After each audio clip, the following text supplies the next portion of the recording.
Honest J. Nowak. Coming at you live.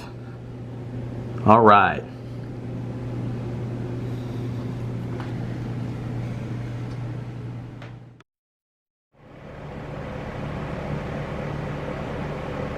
A pleasure to meet y'all at last, and welcome back to Honest J. Nowak Graphix. Today, we got ourselves another pick from Graphix relating to id Soft. Pretty much. It's about time that I basically get on to the latest entry in the Wolfenstein series by id Soft, which of course has been controlled by Bethesda, which of course that is now under the ownership of Microsoft. So the property has been from owner to owner in a way, but Wolfenstein in the end does have a pretty reliable, safe space with another large company.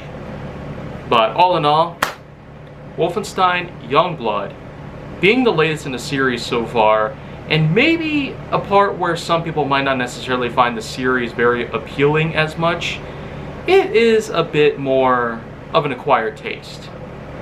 Something that you might need to spend some time getting used to, so this way you can at least assure that you might be in the right place. For me, really, when I played it back in March 2021, I had not necessarily figured that we would actually be able to see some kind of sequel like this. Because first of all, the series had already gone on a pretty long tangent, beginning with Wolfenstein The New Order in 2014, then a prequel in 2015, dictating the Old Blood, which of course gave us a lot of insight on what happened in 1945, before the events of The New Order had taken place. And then with The New Colossus, the straight up sequel to The New Order, taking place within a year after the events of the first game. Youngblood, however, in contrast to what the Old Blood basically had, does involve a pretty big time gap in between The New Colossus and the events that would then unfold in Youngblood. It actually does take place in the years 1979 and 1980, nearly 2 full decades into the future. But this is a pretty good reason to elaborate on the fact that this game, of course, is a lot different. Not just for the fact that it takes place almost 20 years into the future, but it also gives you the control of both the twin children of B.J. Blazkowicz. Basically, Sophia and Jessica Blazkowicz are now at hand on a whole new adventure with tons of gear, ready to take down whatever Red Army personnel they possibly find. And both of them, I will say, they're probably the bit of a collaborative effort that you might see, the sort of buddy duo that you might get from a lot of other cliches relating to other programs, like Lethal Weapon or Batman, or even the combined likes of some other Cartoon Network programs that involve duos fighting for justice. But in the way that Wolfenstein Youngblood takes this well-known cliche from the past several decades, it basically goes in a bit of a different direction. And the game itself is also a bit of a different direction on its own tangent. Because when you really look at it, compared to the other Wolfenstein games, you've basically been playing as B.J. Blazkowicz the entire time, but now you take control of both the twin children, whom are now actually trying to find B.J. Blazkowicz. At some point in time in the year 1980, Blazkowicz ends up missing at some point. And so, a friend of the duo comes by to tell them that they need to go help. And upon doing so, they're gifted with some pretty powerful armor. It's the same kind of armor that had been worn by B.J. Blazkowicz in the other games. But except this time, they're designed a lot more differently. A lot more sleek, a lot more form-factoring, and a bit more lightweight. This, of course, does allow for a somewhat aesthetic presentation that's very high class. And the way I've seen it, it's incredible just the way that we might actually have this same sort of thing taking place with today's technology. But aside from the suits themselves that are already able to counterattack most bullets and other weapons and explosives, they're also able to grant a few other unique abilities, unlike what we've seen before with the new Colossus, where you do get to pick and choose different types of options pretty much. But here, you already do get a lot of these different kind of options that you would get in the new Colossus, which I'd say that alone is a pretty unique benefit. So this way you don't have to pick just one at a time. You can get pretty much everything you need there. But it's also important to note that in this game, it actually does follow a little more closely with the typical PlayStation sort of assets and all the unique tropes that we've been seeing in a lot of PlayStation 4 games by this point. Wolfenstein Youngblood actually does go as far to make this game more of an open world experience, and it also gives us a much more unique hand-in-hand sort of display with its own sort of progression system put into place.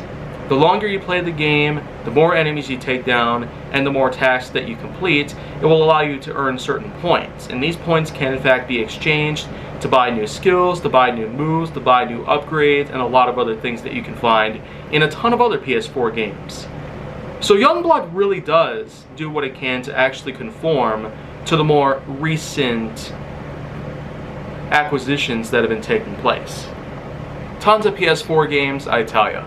Open world mechanics and high-grade, complex progression systems are probably some of the best things that we could ever have by this point. This is what makes video games, video games. And today we are certainly seeing tons of new stuff take place. But with the new PlayStation 5 lineup of games coming along, who even knows, maybe we might see a bit of an upgrade over the PS4 games entirely. Especially with all these new graphical enhancement upgrades that are already getting put in hand with most of these CD or even downloadable contents taking place on the PlayStation Store. So all in all, I will absolutely say that this one may not necessarily have been favored as much or maybe as well known as the others, but that's only because the way that it's shamefully overlooked is just the fact that most people wouldn't even want to give it a chance. This is even one of those times where you can optionally have online co-op moves taking place. You can basically play alone, or you can utilize an actual player online. But of course, if you're not wanting to, or any other kind of reason, then of course you can just use the standardized CPU AI, which of course has already been implemented into a lot of different games. So all in all, I'm simply looking at Youngblood as a pretty unique way to give us a more modernized, yet standard variant of what a PS4 Wolfenstein game would pretty much be like.